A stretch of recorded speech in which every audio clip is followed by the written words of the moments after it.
사랑하는 성도 여러분, 하나님과 약속한 예배 시간입니다.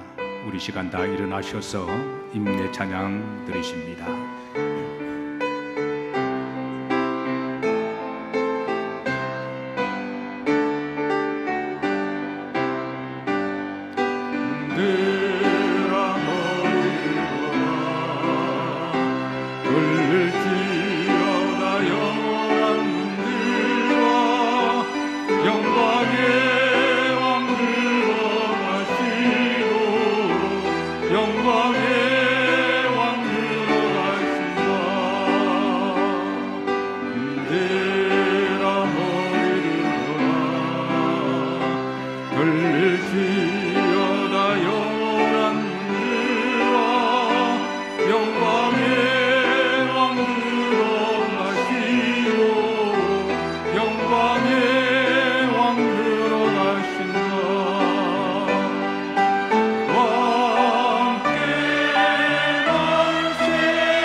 당신은 영광의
나의 구원이신 사랑의 하나님께 신령과 진정한 예배를 위하여 다 같이 동성으로 준비 기도하십니다.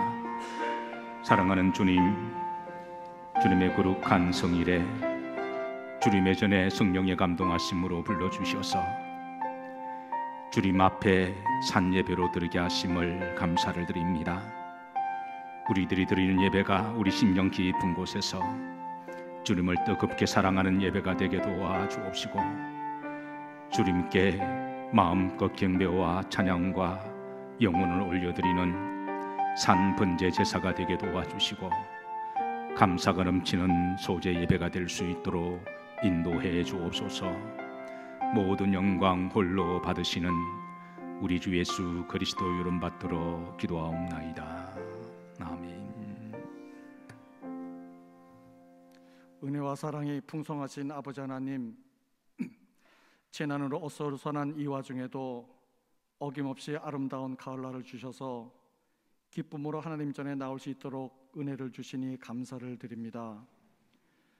바이러스 전염의 염려로 예전처럼 모든 가족이 모이지는 못했지만 즐거운 명절을 허락하시어서 쉼의 시간을 허락하심도 감사를 드립니다.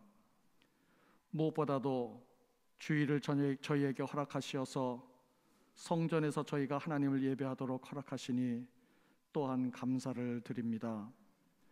저희의 경배와 찬양을 받으시기 마땅하신 아버지 하나님, 저희가 드리는 예배를 받아 주시옵소서. 저희의 기도를 들어주시옵고 응답하여 주시옵소서. 주의 성전으로 나오면서 저희의 부족함을 되돌아봅니다. 말로는 하나님을 주인으로 삼는다 하면서도 실제로는 저희 자신이 주인인 양 교만하게 살았음을 고백합니다. 그로 인하여서 저희는 점차 세속적인 관심에만 몰두하였고 선한 사명들을 잊고 살았습니다. 크리스찬이라 하면서도 예수님께서 보여주신 삶의 삶을 닮아가지 못하고 이방 사람들과 조금도 다름없이 그러한 모습이 되어버렸습니다. 주님, 이 모든 죄악을 주님 앞에 고백하오니 저희를 용서하여 주시옵소서. 성령님의 도우심으로 저희의 삶이 하나님께서 바라시는 거룩하고 성결한 모습을 갖도록 저희를 인도하여 주시옵소서. 지금 모두가 코로나 바이러스로 인하여 많은 불평과 고통을 감당하고 있습니다. 심지어는 강대국의 지도자조차도 감염이 되는 이 어려운 상황을 지나고 있습니다. 하오나 아버지 하나님, 저희들의 시선이 이 사태의 겉에 나타나는 어려운 상황에만 머물지 않도록 도와주시옵소서. 이 재난 뒤에 숨은 하나님의 섭리를 깨닫는 지혜를 허락하여 주시옵소서. 하나님께서 역사를 주관하심을 저희가 굳건히 믿사오니 이 재난의 끝에 하나님이 예비하시는 은혜가 무엇인지 일찍 깨닫게 하시고 그 은혜를 사모하여 준비하고 또한 그러한 소망과 믿음으로 말미암아 저희가 흔들리지 아니하고 더욱 의연히 사태를 극복해 나가도록 인도하여 주시옵소서. 욥의 그 처절한 시험의 끝이 하나님의 축복이 되었던 것처럼 저희도 먼 훗날에 이 어려움이 하나님의 은혜로 말미암아 전화위복이 되었다는 것들을 간증할 수 있도록 저희를 이끌어 주시옵소서. 이제 귀한 하나님의 말씀을 저희가 듣사옵니다. 대언하시는 담임 목사님을 주님 성령으로 기름 부어 주시옵소서. 그리하여서 선포되는 말씀이 저희 마음속에 깊이 새겨지게 하시고 그 말씀으로 인해 저희가 승리하며 살아가는 원동력이 되게 하여 주시옵소서. 저희 영일교회가 이름 그대로 영이 하나가 되는 교회가 되기를 소망합니다. 담임 목사님을 중심으로 철저히 복음이 선포되는 교회가 되도록 축복하여 주시옵소서. 이를 위해 교회를 섬기는 모든 사역자들을 주님 기억하여 주시옵고, 예배를 위하여 음으로 양으로 헌신하는 성도님들을 주님 일일이 기억하시고 축복하여 주시옵소서. 어려운 여건 속에서도 찬양을 위해서 헌신하는 찬양 사역자들도 주님 기억하여 주시옵소서. 오늘 주님께 올려드리는 스랍 찬양대의 찬양이 하나님의 기쁨이 되기를 원합니다. 기쁘게 받아 주시옵소서. 이 모든 말씀을 우리를 구원하시려 갈릴리에서 사역을 시작하신 우리 주 예수 그리스도의 이름으로 기도하옵나이다. 아멘.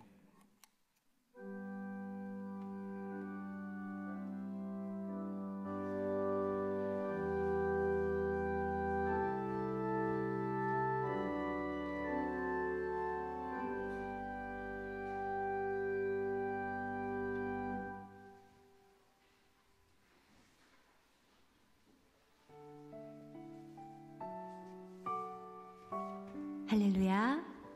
세상을 품는 영일교회 10월 첫째 주 예배를 드리는 모든 성도님들께 주님의 사랑이 가득하기를 바라며 영일 새 소식 전해드립니다. 예배 안내입니다. 영일교회는 정부의 방역 지침이 일부 완화됨에 따라 예배 시 성전 예배 및 유튜브 영상 예배로 병행하여 드리고 있습니다. 성도님들께서는 되도록 교회에 나오셔서 예배 드리시고 성전 예배의 온전한 회복을 위하여 기도해 주시기 바랍니다. 속회 안내입니다. 속회 예배는 10월부터 한시적으로 카카오 라이브톡으로 온라인 속회를 드립니다. 오늘의 강단 곳곳이는 강지인 청년이 생일에 감사하며 드렸습니다. 거룩한 주일, 오늘도 영일의 모든 성도님들께 하나님의 평강이 충만하기를 기도합니다. 영일 새 소식이었습니다. 사랑하는 영일 성도 여러분, 우리의 예배를 받으시고 우리를 구원하시는 사랑의 하나님께 모든 영광과 찬송을 올려드리십시다.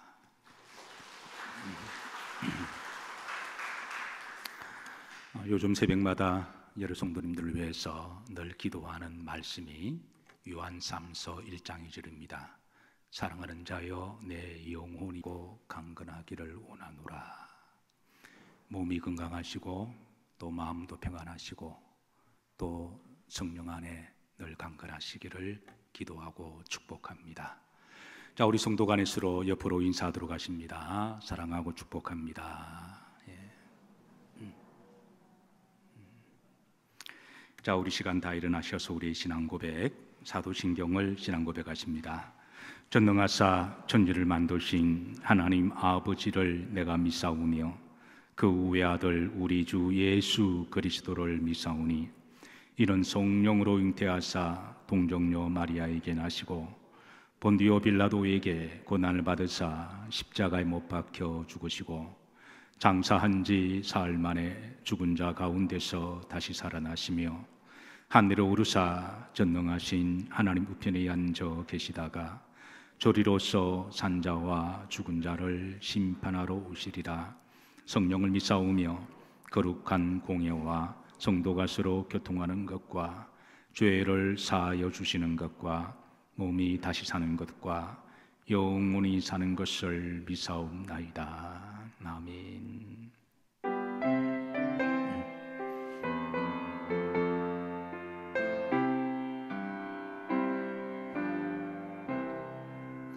내 주 예수 주신 은혜 한없건만 내 주 앞에 이 적은 것 받으리. 주 예수여 내 정성을 받으소서.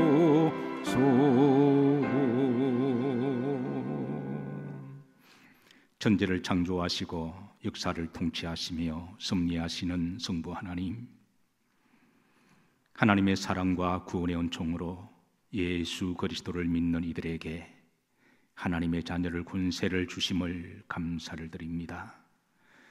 또한 믿는 자들에게 보혜사 성령님을 주심으로 영원히 함께 하시며 구하는 자에게 위로하시고 기도하는 자에게 응답하시며 하늘 날아갈 때까지 동행해 주시는 보혜사 성령님을 주심을 감사를 드립니다. 거룩한 성일 내 백성을 내 앞에 모으라 제사로 나와 언약한 자니라 말씀하신 것처럼 주의 성전에서 하나님과 약속한 시간에 성령의 감동하심으로 주의 전에 나온 하나님의 자녀들을 성령으로 기름 부어 주시고 드리는 예배를 기쁘시게 흡양해 주옵소서. 성전 예배를 점차 회복하게 해주심을 감사를 드립니다.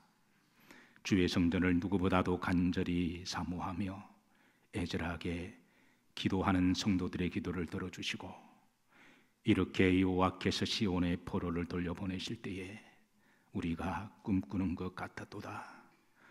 그때는 우리 입에는 웃음이 가득하고 혀에는 하나님을 찬송이 가득하였도다. 그 뜨거운 감동의 고백이 우리의 첫사랑의 고백이 되게 도와주옵시고 온몸으로 올려드리는 산제사가 될 수 있도록 축복해 주옵소서. 받은 은혜를 헤아려 보며 주님 앞에 감사 제물과 또 기도 제목을 담아 주의 손에 올려드립니다. 우리 형편과 처지를 아시는 주님께서 때를 따라 인도해 주시고 축복해 주심을 감사를 드립니다. 어려운 여건이지만 그러나 그 가운데 하나님 주신 은혜가 넘쳤고 간정이 있었습니다. 우리 사랑하는 영일 성도님들에게 더 많은 간정을 주셔서 하나님 앞에 범사에 감사하며 항상 기뻐하게 하옵시고 아름다운 보고들이 올려드릴 수 있도록 축복해 주옵소서. 우리 믿음의 가족들 중에 육체의 약함으로 질병으로 수술을 앞두고 계시고 또 수술을 받은 분들도 계십니다. 병석에서 외롭지 않게 하여 주시고 주님께서 신방하여 주시고 특별히 성령으로 위로해 주시고 말씀해 주심으로 속사람은 더욱더 새로워지게 하여 주옵시고 하루빨리 회복하셔서 외양간에 나온 송아지같이 뛰게 해 주옵소서. 특별히 우리 믿음의 권속들 중에 자녀들을 축복하여 주시고 약속하신 말씀처럼 바닷가의 모래알처럼 번성하는 자손들이 되게 하옵시며 하늘의 별처럼 인물들이 많이 나오게 하여 주셔서 그래서 복음의 통로로 귀하게 쓰임받을 수 있도록 축복해 주옵소서. 우리 주 예수 그리스도 이름 받도록 축복하며 기도하옵나이다. 아멘.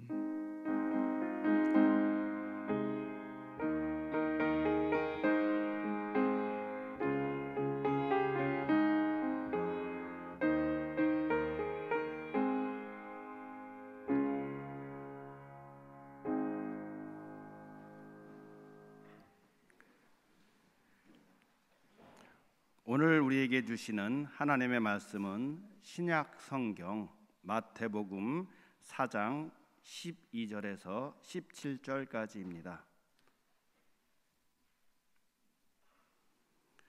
예수께서 요한이 잡혔음을 들으시고 갈릴리로 물러가셨다가 나사렛을 떠나 스불론과 납달리 지경 해변에 있는 가버나움에 가서 사시니 이는 선지자 이사야를 통하여 하신 말씀을 이루려 하심이라 일렀으되 스불론 땅과 납달리 땅과 요단강 저편 해변 길과 이방의 갈릴리여 흑암에 앉은 백성이 큰 빛을 보았고 사망의 땅과 그늘에 앉은 자들에게 빛이 빛이었도다 하였느니라. 이때부터 예수께서 비로소 전파하여 이르시되 회개하라 천국이 가까워 왔느니라 하시더라. 이상은 하나님의 말씀입니다. 아멘.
아멘.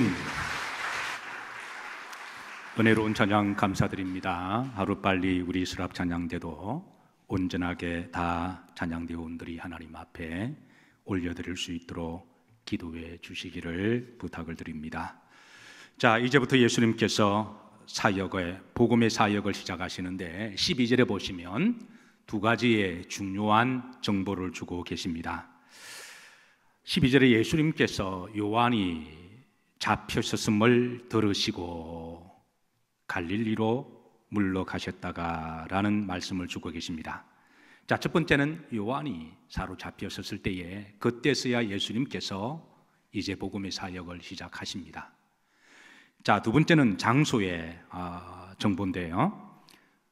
예수님께서 예루살렘에서 복음을 시작하지 아니하시고 갈릴리로 가셨다고 하는 정보를 주고 계십니다. 자, 왜 예수님께서 예루살렘에서 복음을 전하지 않으셨을까요? 예나 지금이나 항상 수도 중심에서 소위 이제 뜨면 전국화가 되어서 다른 지방에 있는 소도시들에게는 쉽게 그 영향력과 복음의 통로가 될 수가 있습니다. 우리나라 말에도 속담에도 말은 태어나면 어디로 보내고? 제주도로 보내고, 사람은 태어나면 어디로 보내고? 요즘은 강남으로 바뀌었다 그래요. 어쨌든 이스라엘의 중심은 예루살렘입니다. 예루살렘은 종교적 중심지고 정치적인 중심지고 그리고 사회 문화 모든 이스라엘 사람들이 예루살렘에서 뭔가를 이루고 성공하기를 바랬습니다. 그런데 예수님께서 예루살렘에 계시다가 요한이 사로잡혀서 감옥에 가셨다는 소식을 들으시고 그리고 갈릴리로 가셔서 복음을 시작하시는데 왜 유대 지역에서 예루살렘에서 복음을 전하지 아니하시고 저 북쪽 이스라엘 갈릴리 지역에 가셔서 복음의 첫 무대로 삼으셨을까? 오늘 이 두 가지 말씀을 통해서 함께 은혜를 나누도록 하는데요. 우선 12절에 보면 요한이 옥에 갇혔다라고 정보를 주고 있는데, 여기 요한은 사도 요한이 아니라 세례 요한을 말씀하고 있습니다. 자, 그렇다면 세례 요한을 옥에 가둔 자가 누구일까요? 바로 그 당시 유대 지역을 통치하고 있던 헤롯 안티파스라고 하는 왕인데요. 자, 이 사람은 지난주에 말씀을 드렸지만 전형적으로 자신의 성공과 탐욕과 목적을 위해서라면 영혼을 팔 수 있는 대표적인 사람입니다. 인격을 파는 것은 말할 것도 없고, 양심을 파는 건 말할 것도 없고, 영혼까지 팔 수 있는 대표적인 사람이 이 헤롯 안티파스 왕인데요. 그런 끝없는 정치적인 욕심과 탐욕과 그리고 성적으로도 아주 문란한 사람이었는데, 헤롯의 원래 아내가 아레타스라고 하는 아내가 있습니다. 그 아내와 20년을 함께 살았는데요. 그런데 은밀하게 헤롯의 남동생 빌립 헤롯이 있었습니다.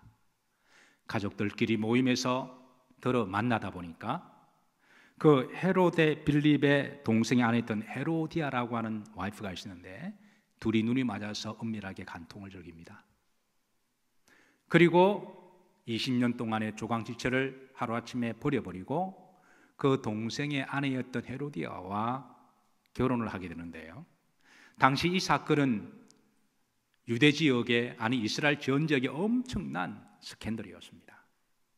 그래서 많은 사람들, 특별히 신실한 사람들이 이 부분에 대해서 안타까워하고, 어떤 사람은 분노해하면서, 그럴 때에 그 시대의 선지자였던 세례 요한이 헤롯에게 왕이여, 그거는 옳지 못한 일입니다. 그거는 잘못되었습니다. 이 부분을 드러내고 회개할 것을 요구를 하자 헤롯 왕은 소위 괘씸죄로 마음에 잡아두고 있었던 거예요. 언젠가는 내가 저놈을 손본다. 헌법보다 더 무서운 게 괘씸죄라 그러죠. 그래서 그렇게 두고 있다가 때가 되어서, 그래서 세례 요한을 옥에 가두게 되고요. 그리고 나중에 이제 목을 자르게 되는 참수를 하게 되는데, 이 부분은 이제 마태복음 14장 가면 좀 더 상세하게 우리에게 알려주실 때 그때 좀 더 나누도록 하겠습니다. 어쨌든 12절에 세례 요한이 옥에 갇혔다고 하는 소문이 유대 전 지역에 퍼지게 되자 예수님은 이제 복음의 사역을 시작하는 타이밍을 그때로 정하셨어요. 그리고 복음을 전하는 그 스테이지를, 무대를 종교적인 중심지인 예루살렘이 아니라 저 갈릴리 지역으로 삼으셨는데, 마태는 이 부분을 이제 우리들에게 풀어줍니다. 왜 갈릴리로 가셨을까? 자, 여러분 지도를 한번 보십시다. 앞으로 예수님께서는 이 갈릴리 중심으로 복음 사역을 많이 하셨기 때문에 이제 마태복음 4장 이제 12절 이하로부터 이 갈릴리에서 사역하셨던 이 지형에 대한 여러 지명들과 여러 사건들을 제가 여러분들에게 전하게 될 겁니다. 그래서 앞으로 주님이 걸으셨던, 주님이 사역하셨던, 주님을 만났던 이 주변에서, 자, 오늘 이제 우리가 전체적인 갈릴리 바다가 어떤 곳이고 또 기본적인 이해를 가지고 있으면 앞으로 많은 또 도움이 될 것이고, 또 그때마다 제가 좀 더 이제 상세하게 전하도록 하겠습니다. 우선 이게 갈릴리 바다입니다. 자, 갈릴리, 여러분 갈릴리 바다가 맞나요? 갈릴리 호수가 맞나요? 우리 개념으로 보면 호수죠. 그런데 성경에 호수라고 번역된 부분도 있고 바다라고 번역된 부분도 있습니다. 그 두 가지 다 맞습니다. 왜냐하면 히브리 말로 바다라는 말을 얌이라는 용어를 쓰고요, 호수라는 말도 얌이라는 말을 써요. 그래서 특별히 이제 큰 호수 같은 경우는 그 호수를 바다로 불리우기를 좋아했는데요. 그래서 이 갈릴리 바다라고 때로는 표기를 하기도 하고 때로는 갈릴리 호수라는 말도 맞습니다. 그리고 이 갈릴리 바다에 대한 호칭이 여러 가지입니다. 우선 갈릴리 바다 그렇게 불러요.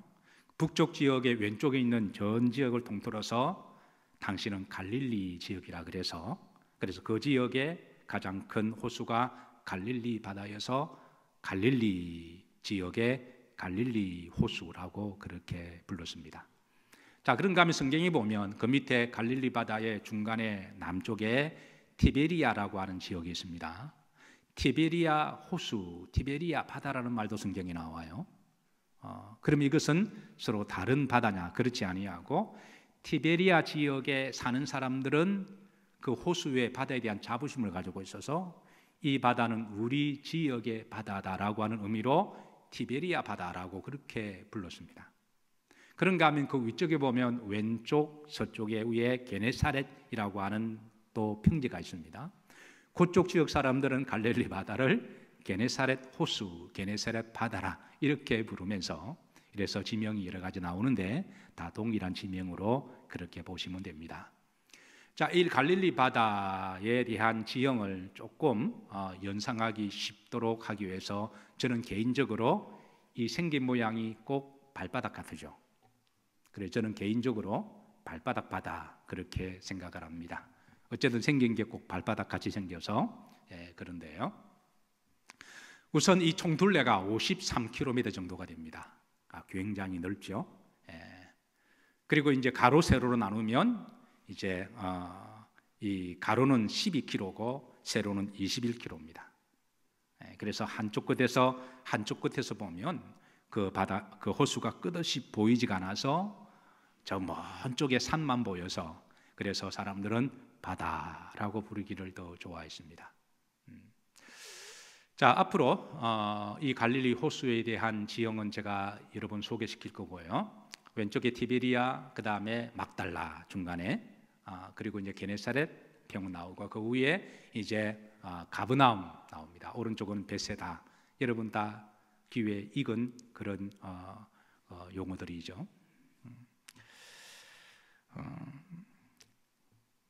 우리 그리스도인들 중에 성지순례에 대한 로망이 있습니다.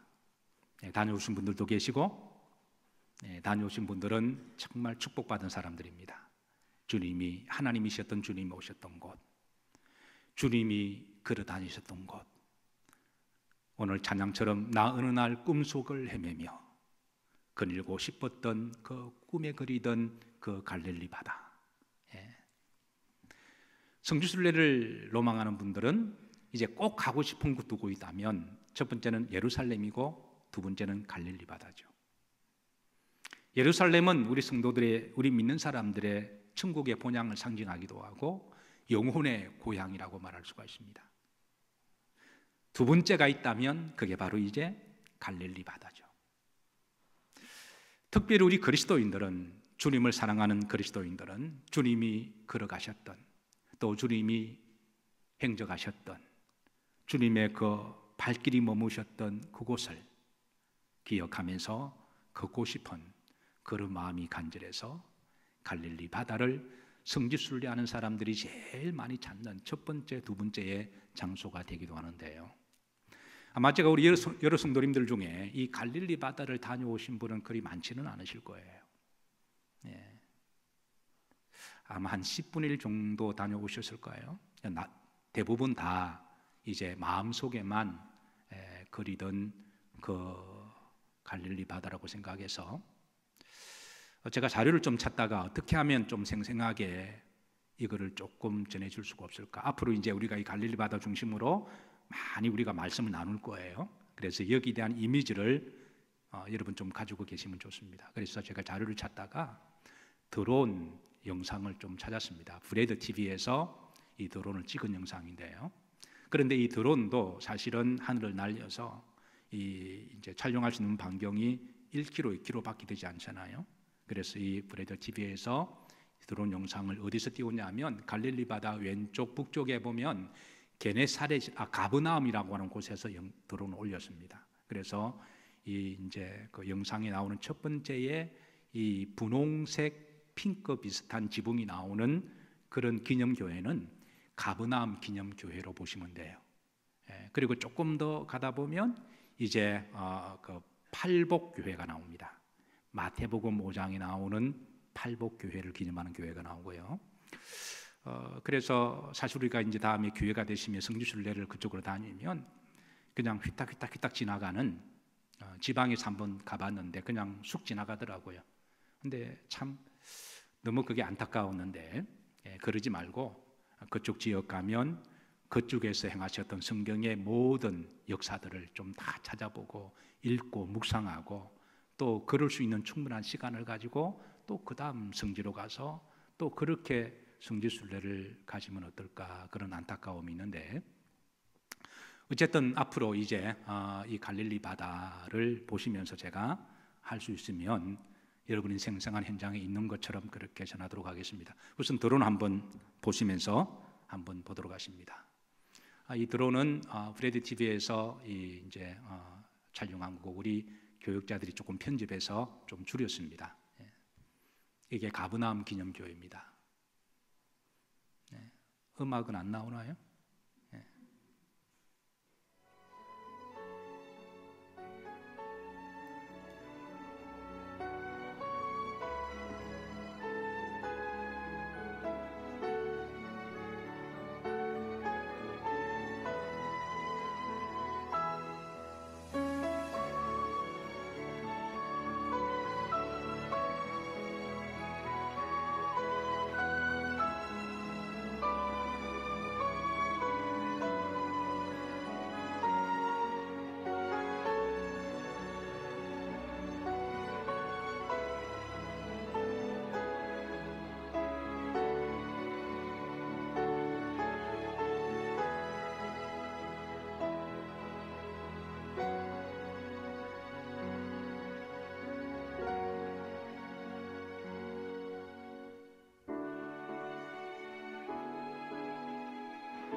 다음 사진 한번 보도록 하시죠.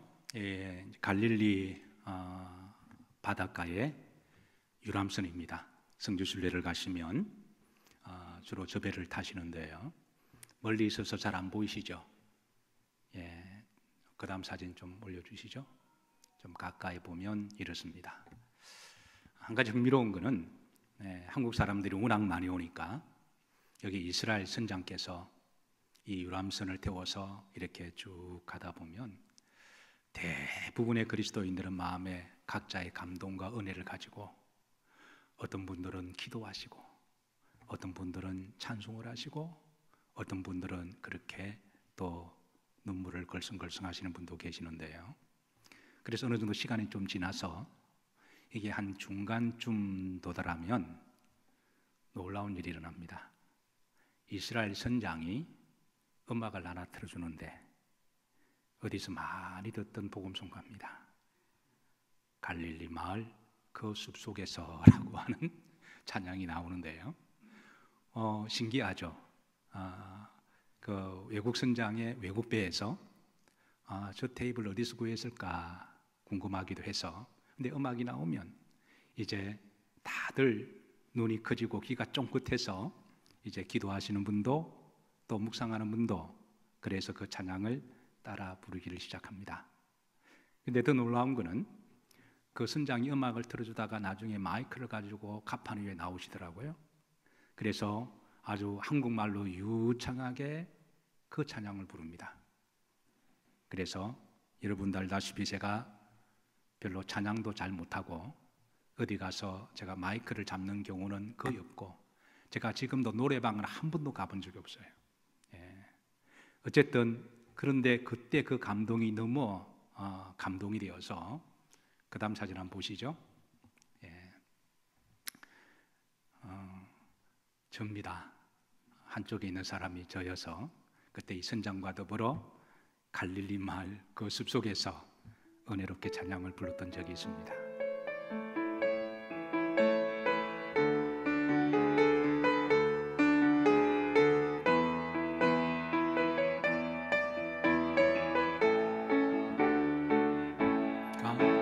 갈릴리 마을 그 숲속에서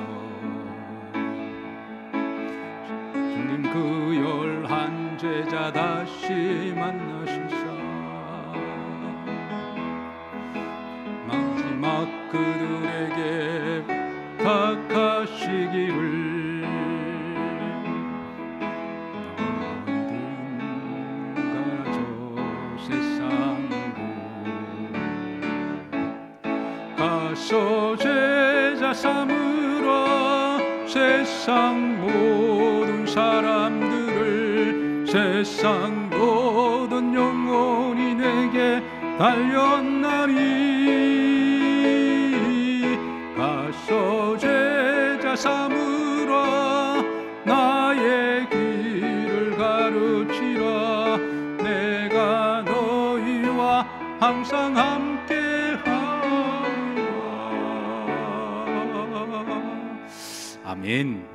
주님이 항상 함께 하심을 믿으시기를 주의 이름으로 축복합니다. 언젠가 기회가 되면 우리 성도님들을 좀 모시고 성지순례를 다녀올 기도를 하고 있습니다.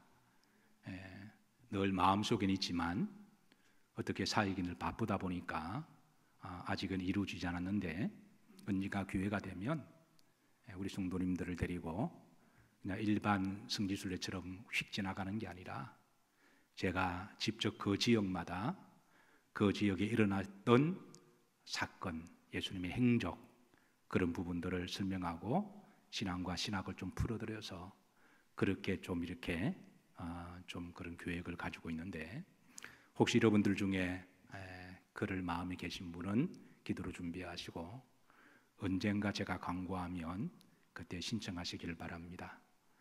대신 한 가지는 좀 생각을 하셔야 돼요. 일반 여행처럼 여행이 아니라 글자 그대로 성지순례입니다. 그래서 현장을 답사하고 하다 보면 힘들기도 하고 또 수고로운 부분들이 많이 있을 거예요. 그러나 갔다 오고 나면 평생 남으실 겁니다. 그냥 좋은 호텔에 자고 그냥 휙 지나가는 그런 관광이 아니라 글자 그대로 성지순례니, 그래서 관심 있는 분들은 기도하시다가 광고하면 그때 신청하시면 되겠습니다. 자, 주님께서 왜 이 갈릴리에 가셔서 사역을 시작하셨을까? 마태는 이제 14절 말씀에서 그 답을 주고 있어요. 14절 다 같이 합독하십니다. 이는 선지자 이사야를 통하여 하신 말씀을 이루려 하심이라 일러스되. 그러니까 예수님께서 예루살렘에서 복음을 시작하지 아니하시고 갈릴리로 가신 이유에 대하여 마태는 선지자 이사야를 통한 예언적 말씀의 성취임을 알려주고 있는데요. 15절과 16절에 자 15 5절 이렇게 밝힙니다. 압독합니다. 스불론 땅과 납달리 땅과 요단강 저편 해변길과 이방의 갈릴리여 그랬습니다.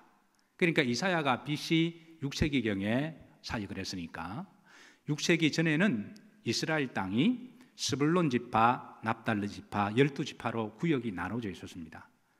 그런데 예수님이 세례 요한이 사역할 때만 하더라도 이 지역을 통틀어서 이제 북쪽은 갈릴리, 남쪽은 유다 이렇게 불렀기 때문에 이 스불론 지명과 납달리 지명은 옛 지명 이름입니다. 그래서 그러나 스불론과 납달리 땅 요단강 저편 해변길 지도를 한번 보도록 하십니다. 여기 이제 지도를 보시면 이게 옛날에 이사야가 사역하던 당시는 오른쪽에 빨간 쪽이 갈릴리 바다입니다. 왼쪽 위에가 납달리라고 하는 지파의 땅이고 그 다음에 그 밑에가 스불론이라고 하는 지파의 땅입니다. 그리고 이 지역 전체를 이게 갈릴리 지역이라고 그렇게 불렀어요. 예, 그 요단 해변강 이게 갈릴리 바다까지 해서 지금 그 말씀을 하고 있어요. 그래서 이 지역에 대해서 또 다른 이름이 있었는데 이방의 갈릴리여라고 그랬습니다. 이게 분명히 이 이스라엘 땅인데 이방 땅이라고 그렇게 이사야에서는 이거를 이렇게 지명을 하고요. 16절에 보시면 또 흑암에 앉은 백성, 그러니까 여기에 사는 사람들을 이끌어서 어둠의 자식들이라고 불렀어요. 남쪽 유다에서 바라볼 때는 저 북쪽의 갈릴리 지역은 이방의 땅이다라고 불렀고, 그리고 어둠의 자식들, 흑암의 자식들이라고 불렀고, 그리고 중반절에 보시면 사망의 땅과 그늘에 앉은 자들이라고 불렀습니다. 사망의 땅은 앞으로 지옥 갈 사람들이라는 것이죠. 그렇게 불리우던 땅에, 그런데 이제 이사야 9장 1절에 보면 9장 1절에 지금 마태가 전하고자 하는 복음은 메시아께서 갈릴리로 가신 이유는 구약에 예언된 하나님이 때가 되면 메시아를 보내주실 것인데 그 메시아 예언적 사상이 이사야 9장에 있고 그 메시아의 복음의 사역은 저 갈릴리 지역에서 시작하실 것이다. 그래서 이사야 9장 그 예언 말씀이 이렇습니다. 전에 못 받던 자들에게 고통받던 자들에게는 바로 이 스불론과 납달리 갈릴리 지역의 사람들을 이야기를 해요. 전에 고통당하고 무시당하고 멸시를 당하고, 그래서 남쪽 지역 사람들은 북쪽에 있는 사람들을 이방인처럼 취급하고 이방인들을 개 돼지로 취급했거든요. 그래서 전에 고통받던 자들에게는 뭐가 없으리로다? 흑암이 없으리로다. 옛적에 여호와께서 스불론 땅과 납달리 땅이 멸시를 당하게 하셨더니 후에는 해변길과 유단 저쪽 이방의 갈릴리를 뭐롭게 하셨도다? 영화롭게 하셨다라는 거예요. 이제는 그곳에 하나님이 큰 빛을 보내시는데 그 큰 빛은 바로 메시아가 그 땅에서 사역하실 것이고, 메시아가 사역하던 땅은 이제는 영화로운 땅이 될 것임을, 그렇게 예언적인 말씀을 마태는 이사야를 통해서 이제 그걸 성취하는 사건으로 복음을 풀어주고 있습니다. 다시 한번 지도를 보십시다. 예수님께서 사역을 하실 때에 저 북쪽 갈릴리에서 남쪽 예루살렘으로 오고 가실 때가 많았습니다. 그래서 왼쪽 그게 이제 갈릴리에서 밑에 있는 바다는 사해바다죠. 사해바다 왼쪽 북쪽에 예루살렘이 있습니다.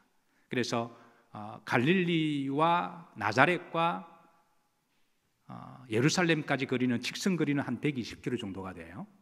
그런데 밑에 남쪽 사람들은 북쪽에 대한 지독한 지역 감정 때문에 북쪽 지역을 직선으로 가지 아니하고 오른쪽으로 빙 둘러서 갔습니다.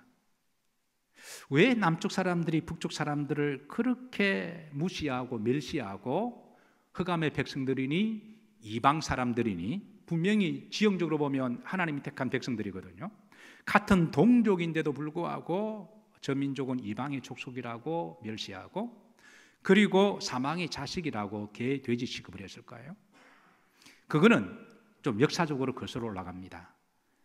BC 722년에 북아수르 제국이 이스라엘 북쪽을 점령을 합니다.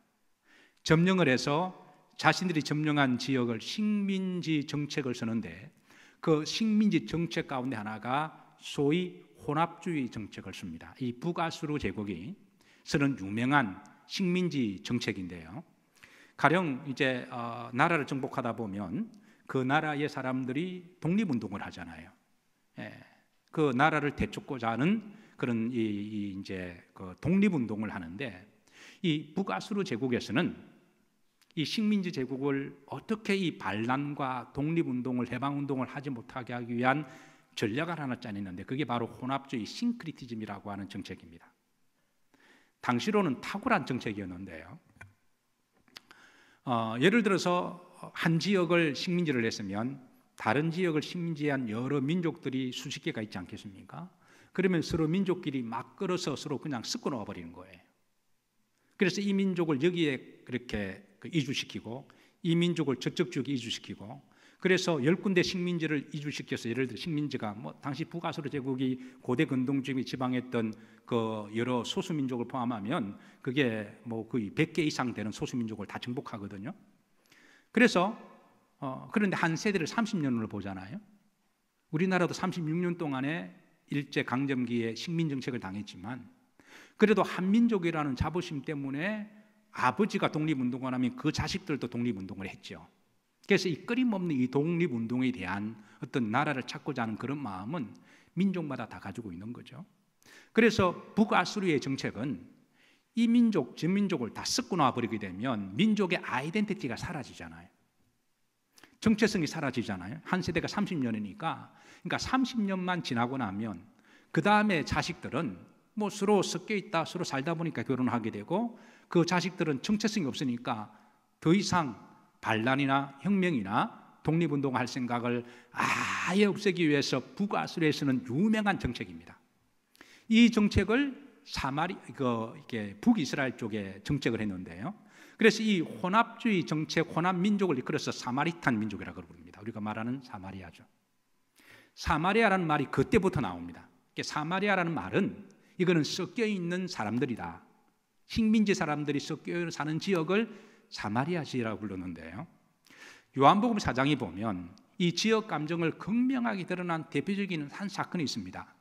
예수님께서 이제 저쪽에 북쪽으로 가시다가 주님은 이제 그 지역 감정 없이 자유롭게 왔다 갔다 하셨어요. 당시 유대인들은 그래서 이 북쪽의 이 사마리아 지역에 사는 그 북아수르에 동화된 그런 민족을 향해서 유대 민족이 바라볼 때는 저 하나님의 백성들은 이방 사람들과 섞여서 이제는 믿음의 정절을 버렸다고 정죄를 한 거예요. 하나님의 순수한 아브라함의 혈통을 목숨을 걸고라도 가지고 지켜야 되는데, 저 북쪽 사람들은 그걸 버렸다고 생각해서 이방 사람들이라 해서 이방의 갈릴리라고 불렀습니다. 그리고 어둠의 자식들이라고 불렀어요. 그리고 저들은 앞으로 아브라함 품으로 가지 못한다 그래서 사망의 자식들이라고 불러버렸습니다. 그래서 유대 사람들은 저 북쪽의 사마리아 사람들과 상종도 하지 않고 말도 섞지 않고 개, 돼지라 취급하고 무시하고 멸시를 했는데요. 자, 그러면 이 북쪽의 사마리아 지역에 사는 사람들은 무시당하고 멸시당하고 괴돼지 취급하는 본인들의 감정은 어떠했을까요? 기분 좋을 리가 없죠. 이러다 보니까 이 남쪽과 북쪽이 서로 원수가 되어버렸습니다. 지금도 유대 유월절의 시기가 다르고 북쪽의 사마리아 유월절 시기가 달라요. 한 달 차이가 납니다. 그래서 이러다 보니까 역사 속에 서로 원수가 되어버리다 보니까 서로 왕래도 하지 않는. 그런데 예수님께서 요한복음 4장에 보면 그 북쪽으로 가실 때 사마리아 지역은 그 직선으로 가는 코스가 있거든요. 그 지역을 건너가다가 목이 말라서 사마리아 여인에게 물 좀 주소라고 하는 그런 사건이 나오죠. 그런데 예수님은 의도적으로 그 지역을 구원하기 위해서 그쪽으로 가시는데요. 그때 사마리아 여인이 그렇게 말하죠. 요한복음 4장 9절입니다. 당신은 유대인이신데 어찌하여 사마리아 여자인 나에게 물을 달라나이까? 이는 유대인이 사마리아인과 뭐하지 아니함이르라.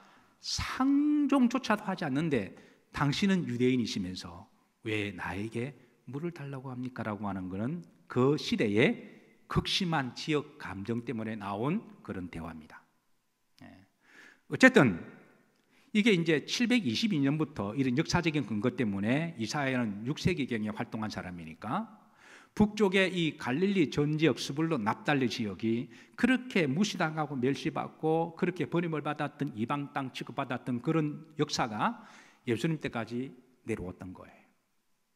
그런데 예수님께서 갈릴리 지역 가서 복음을 전하는 것은 이미 하나님이 이사야 9장에 앞으로 오실 메시아는 하나님은 긍휼의 하나님이시고 사랑의 하나님이시고, 그래서 먼저 복음을 교만하고 그리고 각종 세속화되었던 유대 땅보다도 갈릴리 저 촌동네에 가서 복음을 전할 것임을 구약에 예언되어 있는데, 마태는 이 예언 성취적인 사건으로 갈릴리 지역을 언급하고 있습니다. 자, 이사야 9장 1절 보십시다. 9장 1절 보시면 합독합니다. 전에 고통받던 자들에게는 흑암이 없으리로다. 옛적에는 여호와께서 서불론 땅과 납달리 땅이 멸시를 당하게 하셨더니 후에는 해변길과 요단 저쪽 이방의 갈릴리를 영화롭게 하셨느니라. 자, 2절입니다. 합독합니다. 흑암에 행하던 백성이 큰 빛을 보고 사망의 그늘진 땅에 거주하던 자에게 빛이 비치도다. 큰 빛은 바로 구원의 빛을 말씀하고 있습니다. 사랑하는 성도 여러분, 우리나라도 한때 스불론과 같은 땅이었고 납달리와 같은 땅이었습니다.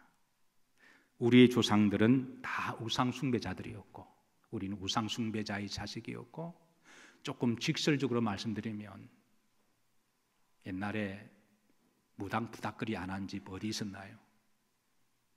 다 가슴마다 부족을 가지고 있을 거예요. 그리고 무당의 자식들 비슷했습니다. 그리고 우리나라가 얼마나 고통과 압박을 받아서 가난 속에 살았습니까? 그런 나라를 하나님이 긍휼히 여겨주셔서 주님이 갈릴리를 먼저 택하신 것은 그 지역이 유대보다 나아서도 아니요, 하나님은 특별히 긍휼히 여기시는 하나님이시고 불쌍히 여겨주시는 하나님이시기 때문에 하나님이 그 북쪽을 먼저 택하신 거예요. 하나님이 우리나라를 긍휼히 여겨주셔서 우리나라에 선교사를 보내시고 주의 종을 세우시고 또 그리고 열심히 복음을 전하는 자들을 세우셔서 이 나라에 구원을 주셨습니다. 사랑하는 성도 여러분, 하나님께서 우리나라를 택하셔서 복음을 주셨으니 이 복음을 귀하게 여기시고 그리고 갈릴리 바다를 다니시면서 복음을 전하셨던 주님의 그 복음의 그 흔적을 기억하시고 우리 삶의 현장에서 우리 주변에 아직까지 주님을 알지 못하는 자들에게 복음을 열심히 전하시는 그런 귀한 종들이 되시기를 주의 이름으로 축복합니다. 다 일어나셔서 우리 오늘 주신 말씀 붙들고 우리 동성으로 기도하십니다.